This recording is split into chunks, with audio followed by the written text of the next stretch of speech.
Casa Abierta sigue siendo el gran referente en nuestro país para hablar de temas que tienen que ver con el comportamiento de los seres humanos, particularmente de los jóvenes en la República Dominicana, los desafíos que ellos representan para la sociedad y que la sociedad representa para ellos.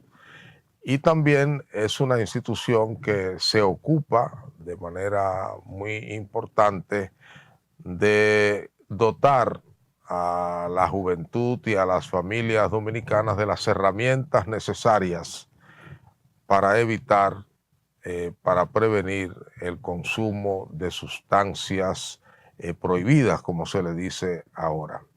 Casa Abierta ya tiene tantos años como nosotros y el país debe estar muy agradecido de su trabajo. El profesor psicólogo Radamés de la Rosa, así es, Así.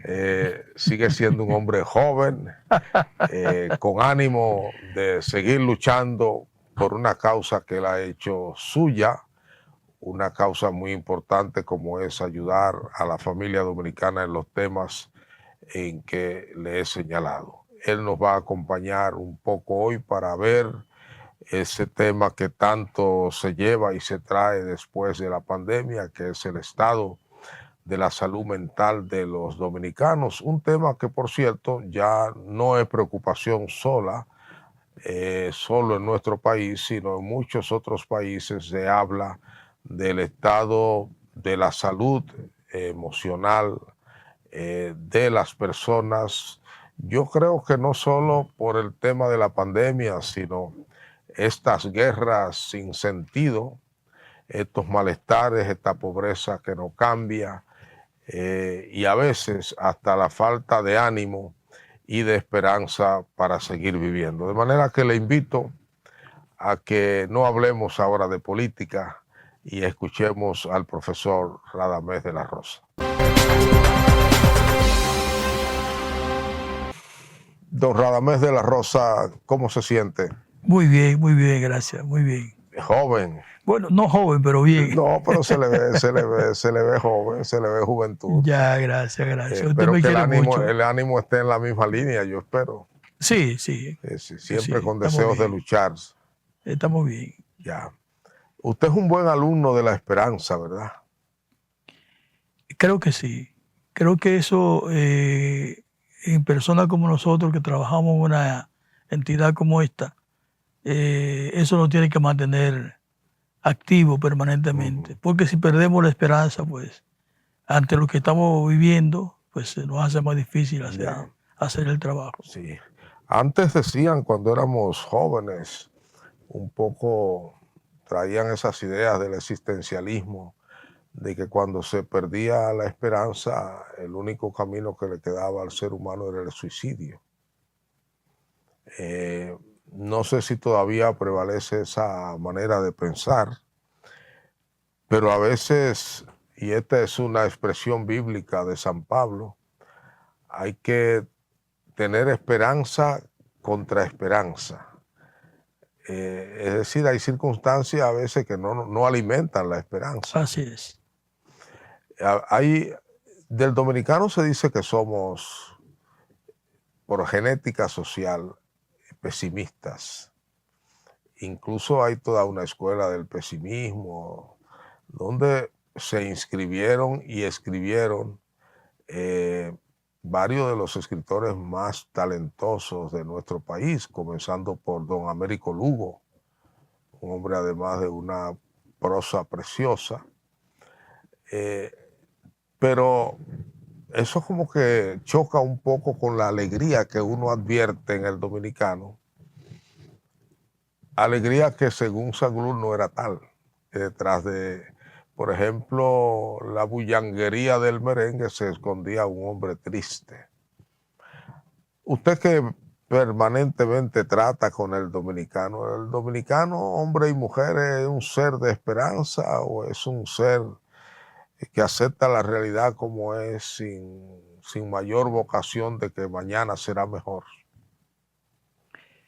Bueno, realmente es un tema que uno se pregunta en ocasiones cuando está trabajando en comunidades muy desfavorecidas, correcto. muy empobrecidas. ¿Cómo la gente mantiene ese deseo de seguir viviendo, de seguir haciendo cosas por su familia?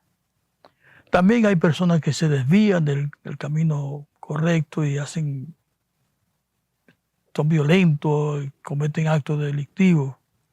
Pero en conjunto general uno se pregunta, ¿cómo si la mayoría de las personas viven en estas condiciones, pueden mantener todavía como esa esperanza de que algún día las cosas pueden cambiar? Claro, eso no se corresponde con la práctica de esas personas. Generalmente estamos acostumbrados a esperar que otro venga y resuelva los problemas, a esperar que las autoridades, por ejemplo, resuelvan. Cuando en una comunidad usted encuentra que la gente no tiene iniciativa para que su comunidad esté en mejor estado, esté mejor, uno se da cuenta que esa esperanza está puesta en lo que se llamaría un locus de control externo, o sea, en lo que alguien pudiera hacer para mejorarlos, pero no en que yo tengo que hacer cosas para mejorar. Y creo que el tema de la educación dominicana apunta en esa dirección. El hecho de que no hayamos sido educados en la solidaridad, en el compromiso, en la búsqueda de soluciones desde nosotros mismos, nos hace quizá tener esa dualidad de esperanza de que algún día puede cambiar, pero por otro lado como esa dejadez para hacer que cambie, para comprometernos con el cambio. Los optimistas dicen que sí, que hemos cambiado. Una mirada retrospectiva, por ejemplo, a los días de nuestra juventud, de nuestra niñez, los años 60, por ahí, 60 y pico, éramos una aldea, literalmente hablando, ¿no? En términos territoriales, lo más avanzado era la capital y ya sabemos que llegaba hasta ahí, hasta Duarte con este señor Guerrero, y después de ahí para acá todo era monte, ¿no? Sí, sí, Monte, monte, hasta la apertura de la Kennedy, la Luperón, etcétera, relativamente reciente, y en ese aspecto pues ha habido, sí, cambio territorial, cambio demográfico, cambio urbanístico. Muchos de nosotros hemos sido promovidos, aunque nos hayamos quedado en la clase media, entre media baja y media bajita y un chin. Pero bueno, ha habido sin duda, un ascenso social que uno lo atribuye básicamente a la educación buena o mala que hemos tenido. Yo creo que el ascenso social se puede verificar en muy pocas capas de la sociedad. Porque usted se pone a mirar, por ejemplo, los antiguos barrios de la ciudad, los primeros barrios que crecieron extramuros, ¿no? Y usted ve que todavía ahí hay casas de madera muy deterioradas, Sí, hay cómo no. condiciones muy... O sea, no ha habido un progreso urbanístico como se plantea. Incluso se puede notar más progreso urbanístico en barrios más alejados de esa zona Sí, sí, que sí. en esos Es lugares. más fácil hacerlo Sí, fuera. sí. El que se ha levantado en un terruño de una manera difícilmente quiere cambiarlo. Sí, pero ese asunto de la ascenso social, yo siento que, por ejemplo, en mi barrio yo no he visto que personas que no estudiaron, que no se prepararon, y son la mayoría, tienen un buen ingreso, tienen un empleo Pero sí ha visto a fijo. los hijos de ellos promoverse, ¿no?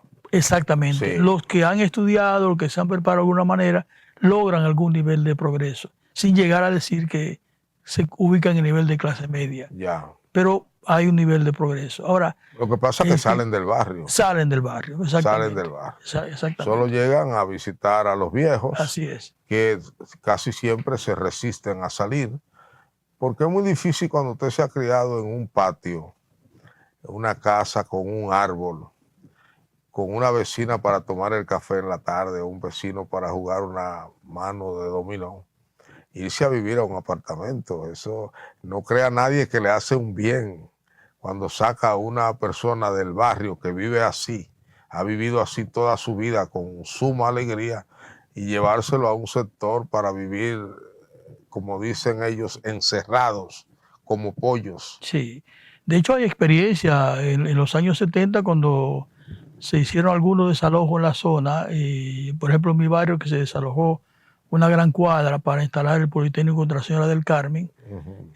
Mucha de la gente que fueron desalojadas de ahí y que recibieron una vivienda muy lejos de la zona de Pantoja, la zona de los Alcarrizos, acabaron regresando, alquilando, vendiendo. Pasó con la para caoba. volver. Sí, sí, exactamente. La gente regresa a su lugar. Sí. Porque lo que había que provocar es el crecimiento, el desarrollo, el avance de esa persona en su entorno donde vive y no llevarlo a otro lugar, porque no se adaptan. Y cuando son muy ancianos hasta mueren con facilidad. Sí, cómo no. Porque entra una depresión, entra una tristeza muy por el cambio de ambiente. Los seres humanos somos parte del entorno en que vivimos. Y hay un componente que ordinariamente cuando hablamos de desarrollo no lo tomamos en cuenta y que cae dentro de su especialidad, que es el componente emocional. Así es.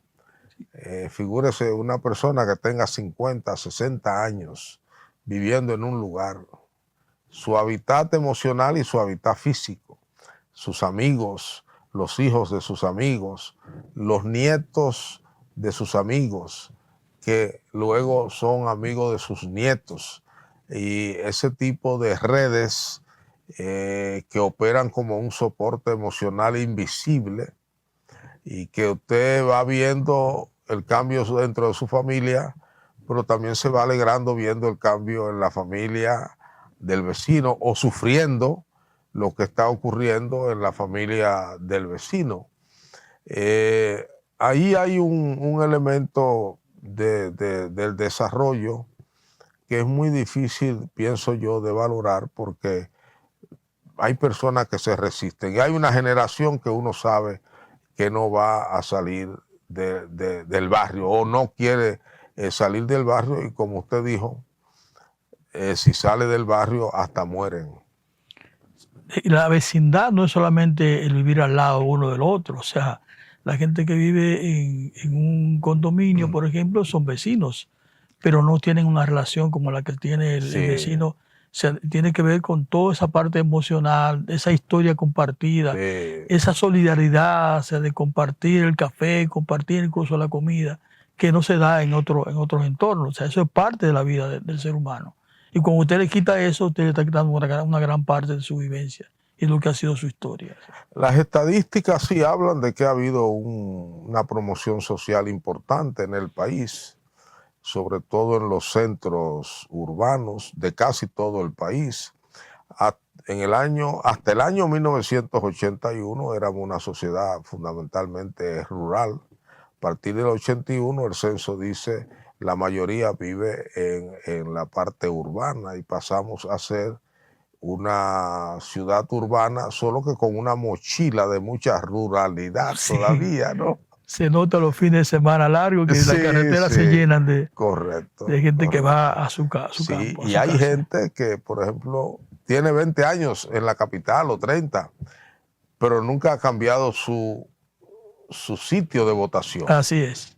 Y le encanta ir a su casa en esa fecha a votar y a ver la familia y a tomarse el café de siempre y a ir al parque de siempre y a hacer las evocaciones de siempre. Profesor, hay muchas maneras de vivir. Y eso pasa también incluso con la movilidad en los barrios. La gente se muda de los barrios cuando tiene otra condición social, hace familia, pero que la mayoría mantiene su... Y entonces las elecciones es un lugar una época muy especial para encontrarse con los amigos que van a las votaciones. En la misma mesa. Sí, exactamente.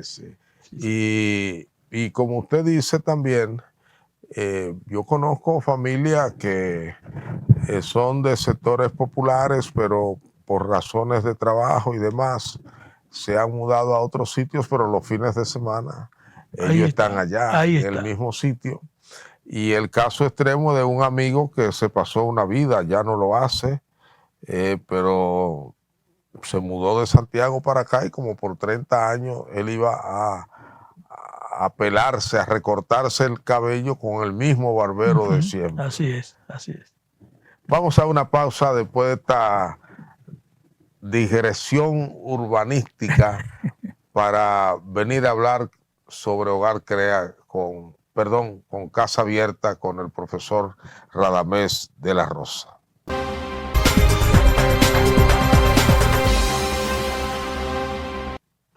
Profesor, no sé si es una observación exagerada de mi parte, pero siento que hay hoy más tráfico y más consumo de estupefacientes en República Dominicana que hace unos años. Confieso que me alarma la cantidad de estupefacientes que las autoridades decomisan casi siempre en el litoral que va desde Pedernales hasta La Romana, digamos, algunas veces llega hasta Punta Cana, y me pregunto si esa es la parte para la tranquilidad de la DEA, pero que ingresa mucho más. Y cuando veo la noticia de Puerto Rico, casi siempre detrás de todo hallazgo de sustancia, de cocaína sobre todo, hay 1 o 2 dominicanos, y cada vez también con más frecuencia venezolanos. ¿Qué está pasando en el Caribe en sentido general con las políticas de contención y la abundancia de tráfico? Y uno piensa que por definición de consumo también. Yo pienso, bienvenido, que el problema central de nuestra sociedad de hoy es que seguimos mirando el tema de las drogas desde esa mirada de cuánto se trafica, cuánto se...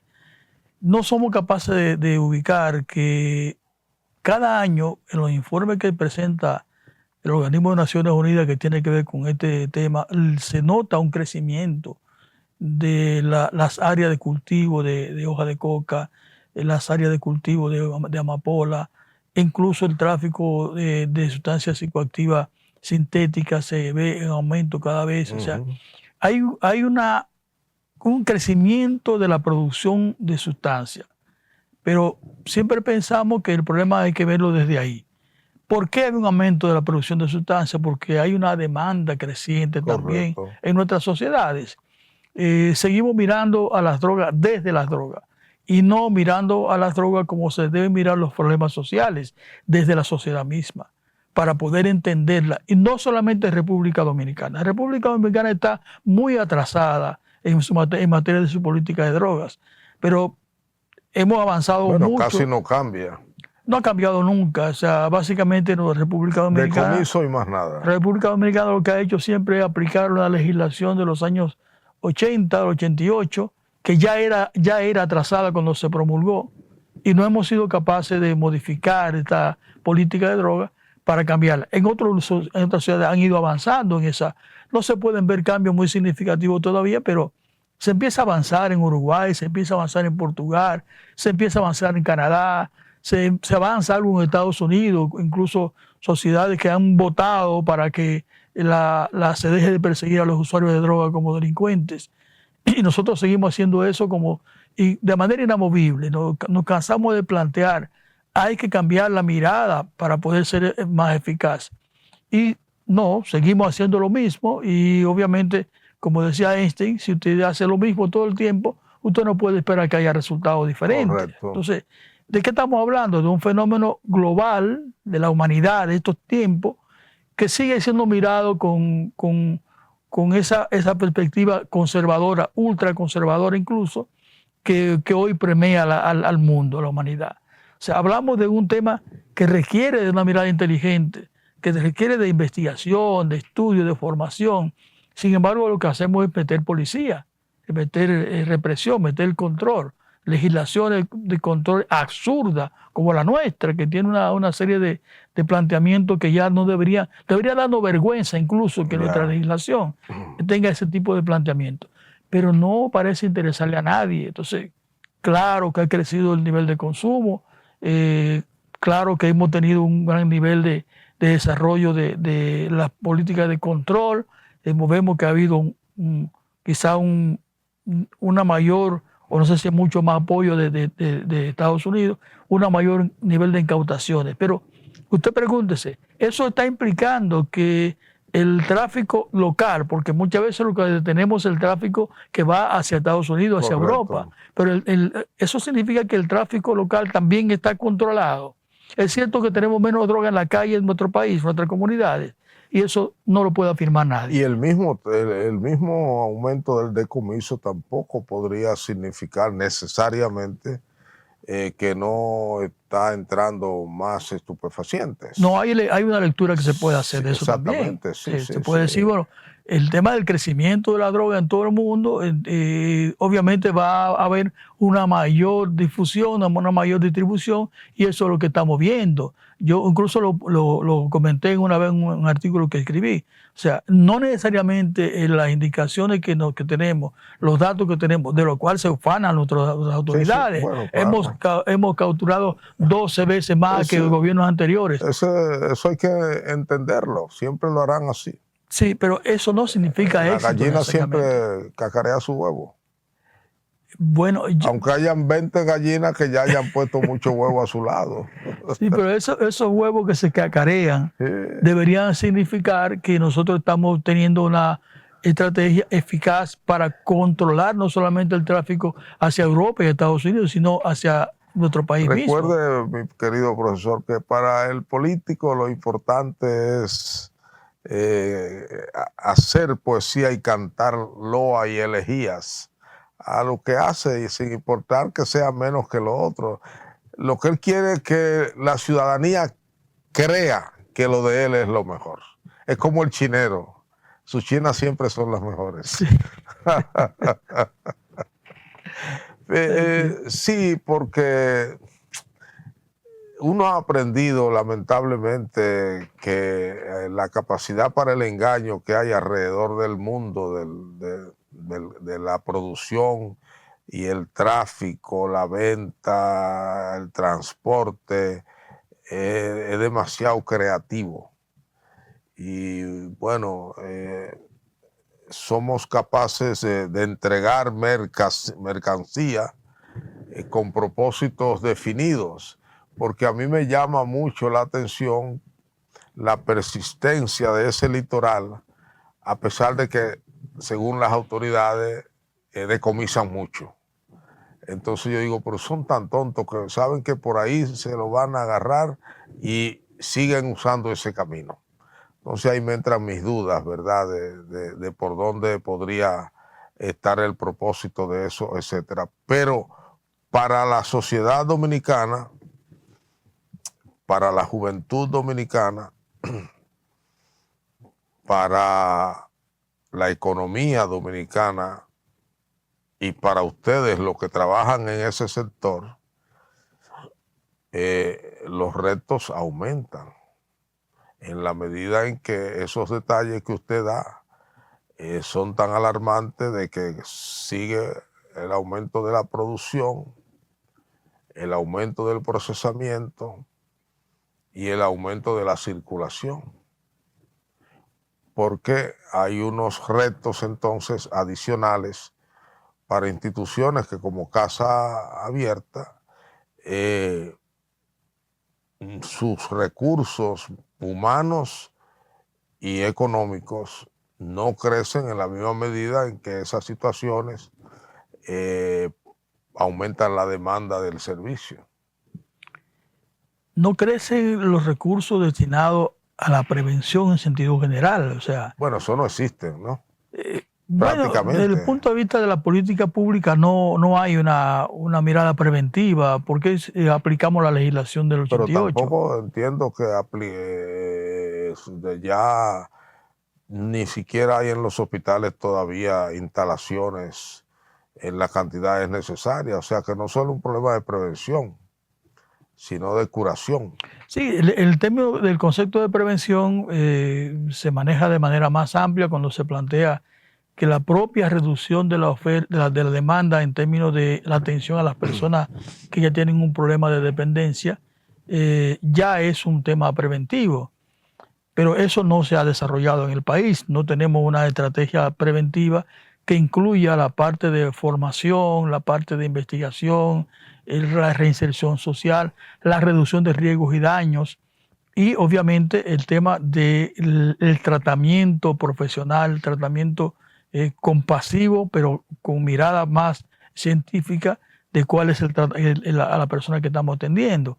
no se ha desarrollado un sistema nacional de tratamiento, no tenemos un sistema nacional de prevención tampoco, pero más de ahí, fuera de eso, tampoco tenemos un sistema de promoción de la juventud, no tenemos un sistema de salud pensado para prevenir los problemas de salud, no atendemos la salud mental de la sociedad. O sea, todos esos componentes están conectados con el aumento de la demanda de consumo, porque si usted tiene una persona que tiene un problema de índole psicológica, pero no tiene quien lo ayude a enfrentar ese problema, eso va a devenir en otras consecuencias para él y para la sociedad. O si usted tiene para citar un caso muy concreto, usted tiene un muchacho que lo encuentra la policía con una sustancia ilegalizada en su poder, no, el policía no tiene criterio para decidir si eso es para su consumo o si es para venderlo. Sencillamente ocurren dos cosas. Si el policía es corrupto, que es muy frecuente que se dé, lo va a extorsionar. Correcto. Y le va a hacer pagar una cuota para dejarlo libre. Pero si el policía procede como manda la ley, lo va a procesar y lo va a llevar ante un juez y el juez lo va a condenar a prisión. Ese muchacho, sin oírlo probablemente. Ese muchacho lo que es un consumidor de sustancias, posiblemente estudia, posiblemente trabaja, hace su vida normal en la comunidad, pero tiene un hábito de consumir sustancias. No es un adicto, la mayoría no son adictos, son consumidores ocasionales o habituados, y la ley nuestra reconoce que en ese nivel no hay ningún tipo de problema. La ley nuestra, que hizo un adefesio de hace más de 36 años, reconoce que a ese nivel todavía no hay un problema social, ni familiar, ni individual, ni de salud. Pero sencillamente, aunque decimos eso, penalizamos a la persona. Esa persona que usted está haciendo, usted lo está empujando a ser peor persona cuando salga de prisión. Primero porque va allí a estar en condiciones no adecuadas para su rehabilitación, si es que hacía falta, y va a salir con el enojo, con la ira de haber sido condenado, y va a salir con un aprendizaje no positivo para su vida, ¿no? ¿Qué estamos haciendo? Entonces, multiplicando los problemas en vez de solucionarlos. Y así no se puede avanzar.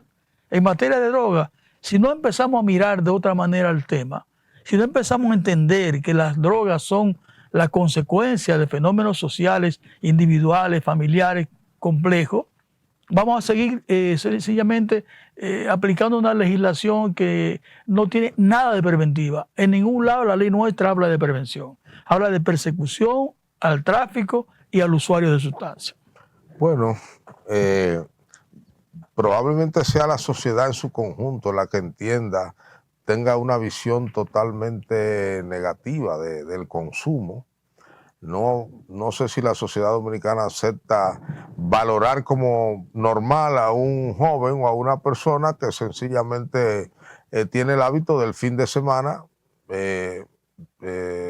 tomar estupefacientes. Por eso el policía lo ve así también. Es que justamente como nos han educado, o nos han mal educado de la otra manera. En materia de droga, con el tema del miedo, el miedo a la sustancia, no somos capaces de identificar que hay niveles de consumos que no tienen por qué ser atendidos de ninguna manera. Hay niveles de consumo que necesitan ser atendidos cuando la persona ya tiene un problema de dependencia. Pero una persona que tiene un hábito o que tiene un consumo ocasional no tiene ni siquiera que pasar por una estrategia de prevención ni nada por el estilo, porque igual que hacemos con el alcohol, que es una droga perjudicial más que todas las demás. O sea, ¿por qué podemos aceptar que una persona a fin de semana o en una fiesta celebre tomándose un trago de whisky o un trago de cerveza, y no podemos aceptar que alguien se pueda fumar un tabaco de cannabis, por ejemplo? ¿Por qué no lo podemos aceptar? Porque nos han educado para entender que la sustancia es demoníaca y que la sustancia, y que todo el que consume, por ejemplo, cannabis, va a ser adicto al cannabis, cuando el cannabis no produce adicción, produce hábito. O sea, hablamos de una manera muy equivocada de lo que son el consumo de sustancias. Y nuestras autoridades nos han ocupado de cambiar esa mirada. Lo promete, cada gobierno que viene lo promete, pero no hacen el cambio, no hacen el reeducar, el reinventar, el plantearse un nuevo paradigma para enfrentar el tema de las drogas. Seguimos aplicando lo mismo que se aplica en los años 50 y los años 30. ¿A dónde podríamos llegar por ese camino? Donde estamos llegando a tener una sociedad desestructurada, una sociedad que incluso tiene estigma hacia el usuario de sustancias. Es como en el pasado, cuando una persona tenía lepra o tenía tuberculosis, era una persona que la sociedad lo apartaba. Así hacemos con los usuarios de droga. Cuando en realidad los usuarios de droga o los usuarios de droga con problemas de sustancias ya deben ser atendidos como una persona que tiene un problema de salud, no como una persona que debemos rechazar. Que nos han dicho que los usuarios de droga, los adictos a la droga, son delincuentes, son violentos, son parte de la violencia de la sociedad. O sea, tenemos un chivo expiatorio a ese nivel y entonces no atendemos el tema como deberíamos atenderlo. Yo siempre hago este ejemplo, digo, la gente pensábamos que la Tierra era el centro del universo. Hoy sabemos que no es así. Pues así pasa con las drogas. Somos chiquitos. Sí, así pasa con la droga. Seguimos pensando en la sustancia como el gran demonio, como el gran problema, y nos olvidamos que ellas lo que hacen es responder a una necesidad de la sociedad que la genera por la falta de atención al ser humano. En estos días, conversando con un destacado psicólogo dominicano, el doctor Castellano, él decía, cuando hablamos del uso de sustancias, tenemos que entender que estamos hablando de una vinculación del ser humano con esta sustancia a partir de su historia personal y que eso va cambiando su cerebro en la medida en que la sustancia se instala allí. Pero no podemos entender eso y seguimos viendo como una mala conducta, como una mala persona, como alguien que hay que rechazarlo, que hay que meterlo preso. No, fumar marihuana, eso no debe ser. Y entonces entendemos la droga desde un punto de vista muy de los años 30 más o menos, diría yo. ¿Sería la Procuraduría General de la República el área, la agencia gubernamental responsable de darle un giro a la comprensión de este fenómeno o hay otro organismo? Mire, lo que pasa es que aquí hace falta el famoso concepto de voluntad política de quienes dirigen el Estado. Hay muchas experiencias de buena práctica en materia de droga. Pero ¿cuál sería el organismo oficialmente que tendría que ocuparse de eso para trabajar en la línea que usted está planteando? Cuando se promulgó la ley 5088, nosotros teníamos la expectativa de que la creación del Consejo Nacional de Drogas y la Dirección de Control de Drogas iba a permitir que nuestro país empezara a entender el fenómeno de la droga de manera diferente, que íbamos a tener un grupo de profesionales allí pensando el problema, conectándose con el mundo, entendiendo lo que está ocurriendo, viendo cuáles son los avances científicos en materia de sustancias. Y no ha sido así. Para mí que es una labor que debe ser empujada desde el Consejo Nacional de Drogas para crear realmente una legislación más acorde con los tiempos modernos. Y ahí tienen que adecuarse todas las entidades del Estado Dominicano. O sea, no es un tema solamente de salud, no es solo un tema de seguridad, es un tema de sociedad en general. Sí. Bueno, pero alguien tiene que comandar esa acción, ¿no? Usted dice que sería el Consejo. Yo siento que si el Estado Dominicano tiene una estructura como es el Consejo de Drogas, para tratar el tema, para enfocarse en el tema de la droga en el país, debería ser este. Ahora, ¿qué pasa con el Consejo de Drogas? Nunca ha estado dirigido por un especialista, creo. No, entonces, ¿qué pasa con el Consejo de Drogas? Militar o alguien que ha sido o que es. Un político, un militar, bueno, sí, un tuvo abogado. A Vincho, que en ese aspecto tiene una mentalidad militar. Sí, casi todo en general tiene una mentalidad de control de droga. ¿Qué pasa con el Consejo de Drogas? Que debería estar estructurado como un organismo más holístico, quiero decir. O sea, debería estar el Ministerio de Salud encabezando el Consejo de Drogas. Deberíamos tener el Ministerio de la Juventud. ¿Quién lo encabeza? Actualmente el Consejo de Drogas está presidido por el general Jaime Marte Martínez, que fue el jefe de la policía. ¿Esa es la cabeza? Sí, claro, el presidente del Consejo de Drogas. Usted dice que la Drogas. cabeza debería ser Salud Pública. Deberíamos tener, por ejemplo, un organismo integrado por los organismos del Estado que trabajan con la persona. El Ministerio de Educación, Ministerio de Salud, Ministerio de Juventud, Ministerio de la Mujer y obviamente también el Ministerio de Justicia, la Procuraduría. Pero cuando hablamos de esa estructura, hablaríamos de un equipo capacitado para entender el fenómeno de la droga desde diferentes puntos de vista y una persona especialista en el tema de las adicciones, un profesional graduado con experiencia para ser el director ejecutivo o el director general, para pensar la política de droga de manera diferente. ¿Qué tenemos ahora? Se nombra un presidente de droga que puede ser... un ex jefe policial en este caso. Jefe policial. Puede ser una persona que tenga cercanía con las instituciones que trabajan en el tema, o puede no serlo, pero no importa porque no tiene... O puede ser un político para vincular el tema de la droga a la política, como fue el caso de Vincho. Sí, a la oposición. Exacto. O sea, la utilización del organismo como herramienta política o politiquera también ha sido el caso, ¿no? Todo eso tenemos que cambiarlo para que el país tenga una mirada diferente. Ahora, también dependemos de lo que piensan quienes dirigen la política internacional de drogas. La política de droga a nivel nacional dependen de lo que ocurra fuera del país. Bueno, comenzamos a hablar de esperanza. Estamos un poco pesimistas. Vamos a ir a un segmento para venir al tramo final de este espacio.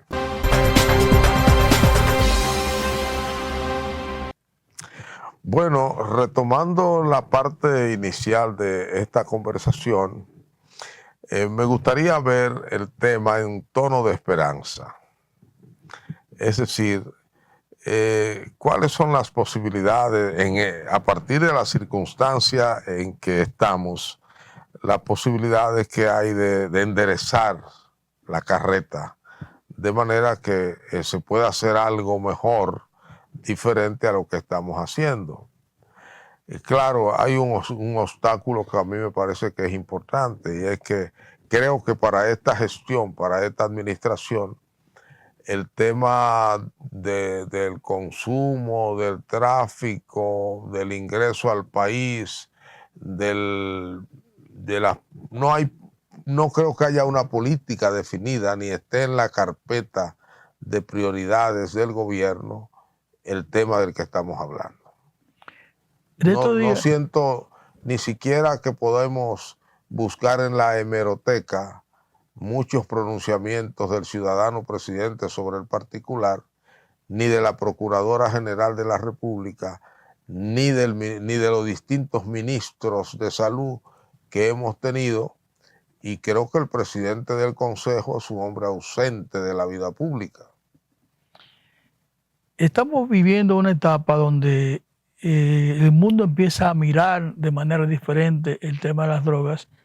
En estos días, sí, el presidente de la República, a raíz de que el amigo periodista Domingo Batista le pidiera apoyo para Casa Abierta, él señaló que era necesario hacer una alianza público-privada con las entidades más reconocidas en materia de droga del país.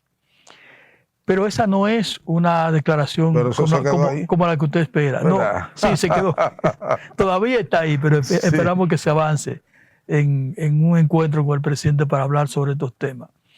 Ahora, ¿de qué estamos hablando? De que hace falta que haya una mirada de parte de nuestras autoridades que no se concentren solamente en seguir haciendo lo que se ha hecho siempre. No, que podamos ver, es posible ver lo que está ocurriendo en otras sociedades. Por ejemplo, el tema del cannabis medicinal, el uso de marihuana medicinal, que en Puerto Rico, aquí al lado nuestro, ya hay toda una industria del cannabis para uso medicinal. Yo acabo de estar en diciembre pasado en Ecuador de vacaciones con una familia amiga. Y en la calle de Ecuador, en el centro histórico de Ecuador, como la zona colonial nuestra, usted ve gente vendiendo cannabis medicinal, ni siquiera con receta. Usted compra su aceite allí sin ningún problema. Ecuador es un país como el nuestro, un país pobre, un país con muchos problemas sociales, económicos, políticos, que sin embargo, gobernado por una mirada conservadora, logra avanzar hacia una política de Estado menos punitiva con el tema del cannabis, por ejemplo. En República Dominicana necesitamos empezar a mirar que el cannabis tiene un componente medicinal que podemos aprovechar y que no se aprovecha por esta mirada equivocada. Podemos ver qué ocurre, por ejemplo, en Uruguay, qué ocurre en Portugal, qué ocurre en otros países donde han empezado a mirar el uso de droga como un tema de salud y empezar a girar en esa dirección. porque eso va a permitir que muchas personas que tienen un problema de consumo problemático busquen ayuda, porque no va a ser perseguido por la policía porque es consumidor. La ley nuestra tiene que cambiar. De hecho, hay una propuesta del propio Consejo de Drogas que tiene más de un año guardada en la consultoría jurídica del Poder Ejecutivo, que estamos esperanzados de que se va a poner en movimiento en poco tiempo, para que tengamos una política de drogas más acorde con la realidad, más en función del ser humano. Tenemos que dejar mirar a la sustancia como demonio, como si fuesen agente activo. Las sustancias están ahí, van a estar siempre.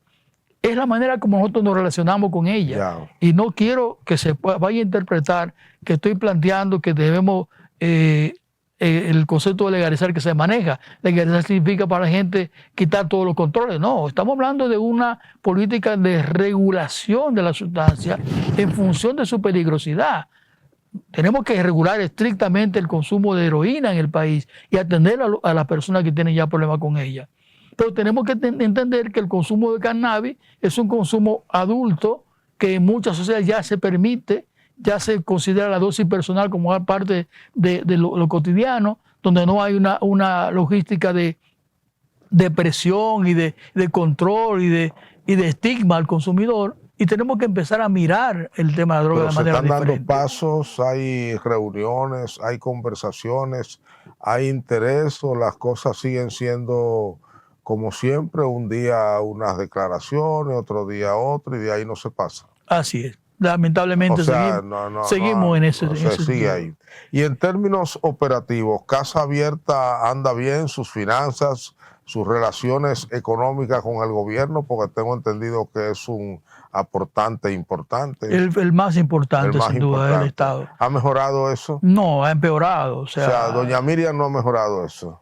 No, eso tiene que ver con la ley de lavado de activos, que ciertamente en este periodo se entregó solamente, pasaron 4 años, solamente se entregó en una ocasión. Doña Miriam parece que no tiene muy en su mirada que esos recursos que están ahí disponibles deben llegar a las organizaciones que trabajan en el tema de la droga. No solamente pero los recursos están ya disponibles. Pero si usted me dice todos los días, ustedes los comunitarios nos dicen todos los días que hay incautaciones, que hay apresamientos, ¿cómo no va a haber en 4 años? Con la ley nueva esta que ya se decomisa por siempre, aunque no medie una sentencia. Todavía eso está como en aplicación. No se está aplicando. Pero basta con la que existe, con la anterior, con la ley 588. O sea, los recursos que genera la ley. Ahí es el caso definitivamente juzgado. Exacto, el caso, pero también en ese caso había que esperar una sentencia definitiva. Pero hablamos de que ya hay recursos disponibles porque hubo confiscaciones, hubo venta de bienes, hubo recursos financieros, económicos que fueron decomisados. Todo eso no se puede explicar cómo pasando 4 años no se han distribuido no solamente las entidades sociales, el Consejo de Drogas, la Dirección de Control de Drogas y la propia policía reciben estos recursos, se lo entregan a ellos. Claro, el 85% se queda en el Estado Dominicano. Pero solo el de ustedes no lo entregan. No se entrega ninguno. Me refiero a que incluso la propia entidad del Estado están siendo afectadas por esta política pero parece que hay un problema de tipo legal, que yo creía que se iba a liberar un poco con la nueva legislación de la extinción de bienes. No, el problema no es legal, don Bienvenido. No es legal porque en periodos anteriores el promedio de entrega por año era de 3. E incluso en una ocasión se entregaba 8 ocasiones. La sentencia de la cosa irremisiblemente juzgada eran más. No, uno supone que debe haber más ahora porque ahí estamos... pero me imagino que ustedes llevan un control de eso. No tenemos a través de los medios de comunicación, no, porque esas sentencias se divulgan, las que son ya definitivas. Realmente el propio Consejo de Drogas tiene un sistema para eso, para el seguimiento a esta.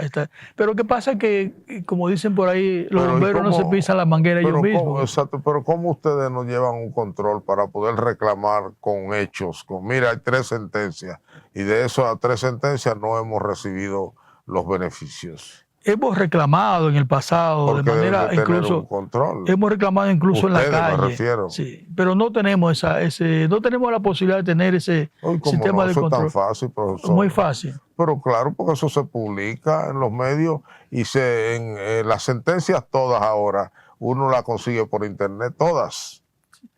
Bueno, ese tenemos un trabajo que tenemos que hacer. Hay que entonces, monitorear sí. eso porque Pero puede ser que haya, usted no, si no sabe lo que ha ocurrido no puede reclamar. Pero si usted sabe que en años anteriores, que era menos el nivel de incautaciones que había, se entregaba hasta 3 veces, en una ocasión hasta 8 veces, ¿cómo es posible que ahora, con el nivel de incautaciones que hay, no se entregue? No es un tema de legal. Pero que el indicador es la sentencia definitiva. Sí, exactamente. Entonces sí. es la que hay que perseguir. Sí. Porque puede darse que en un año hayan 3 sentencias, en la otra 8, en la otra ninguno, y así, pero ustedes, las instituciones, deberían de tener un dispositivo que les permita ir y decir, bueno, ya hace 3 meses que esta sentencia fue definitiva, y se dice que la sentencia misma le incauta ABCD. Nos toca de ABCD. Sí, nos hemos reunido con la señora procuradora y nos ha dicho no hay disponibilidad de recursos en este momento, se van a vender las propiedades, no se han vendido. Siempre hay un argumento para justificar el por qué no se otra entregan estos posibilidad recursos. puede ser que se lo den en especie también. Se ha planteado, pero no se ha ejecutado nunca. O sea, se ha ¿Y la asignación presupuestaria sigue igual o se No, en el caso nuestro, en el 2023 se nos redujo la asignación y en el 2024 también. Yo pensé que me iban a decir que la aumentaron. No. Y el ministro de Economía, Planificación y Desarrollo no entiende ese tema. El ministro don tiene, Pavel Issa. sí, tiene en el Centro de Fomento a las entidades sociales el mecanismo para ello, pero ello va a depender de si el presupuesto nacional asigna más o menos recursos a esa área de. Bueno, pero él está en el CONCON. Así es. De la preparación del presupuesto. Está el señor Presbó, que entiende el tema como social cristiano que fue. Y bueno, el del ministro quizá de Hacienda, uno no puede esperar que entienda ese tema, porque él es un economista, consultor, que nunca ha bregado con estos temas. Pero se supone que el presidente Abinader debería entender muy bien esto, y que tiene gente joven muy cercana que también debe entender bien esto, y además es una política pública, porque si usted de las 10, 15, 20 instituciones, las grandes, las medianas y las pequeñas, que hacen este trabajo de prevención, una de curación, otra de tratar de disuadir en los barrios con trabajos comunitarios para alejar a los muchachos de estos consumos, pienso yo que lo hacen, ¿no? No llevan a la práctica el hecho de que no es nada que consuman. Si ustedes no lo hacen y cierran mañana, ¿quién lo va a hacer? Porque el Estado no lo hace. No lo ha hecho nunca. Instituciones. No lo ha hecho nunca. Porque no tiene ese enfoque en su política pública. No pública. tiene mecanismo, no hablan de todo menos de eso. Y es un tema que lastra parte de la sociedad. Así es. Y es un tema más complicado de lo que probablemente hemos dicho aquí. Mucho más complicado. Y lo saben las familias que tienen en su seno a personas que comenzaron con algo como social y que lamentablemente terminaron de otra manera. Así es. Y las manos largas del Estado son largas, pero no llegan hasta ahí. Así es. Bueno, yo espero que los funcionarios que escuchen o que le digan esto por chisme lo entiendan. Lo importante, no, sin tomar en cuenta la razón, lo importante es que lo entiendan y que operen, trabajen para que se pueda decir dentro de unos años que en el gobierno del cambio esa política de exclusión hacia estas organizaciones cambió. Y que sea un testimonio de que ciertamente el cambio cambiaba algunas cosas, aunque no todas, ¿no? Profesor, muchas gracias. Vamos a seguir en esperanza. Así es. Eso es lo que nos toca, ¿verdad? Y con el deseo de seguir ayudando a quienes lo necesitan. y de que alguna vez el Estado sea responsable, porque el Estado dominicano es un Estado, a mi juicio, muy ausente en muchas áreas importantes de la sociedad dominicana. A ustedes gracias por igual, nos vemos en el próximo programa.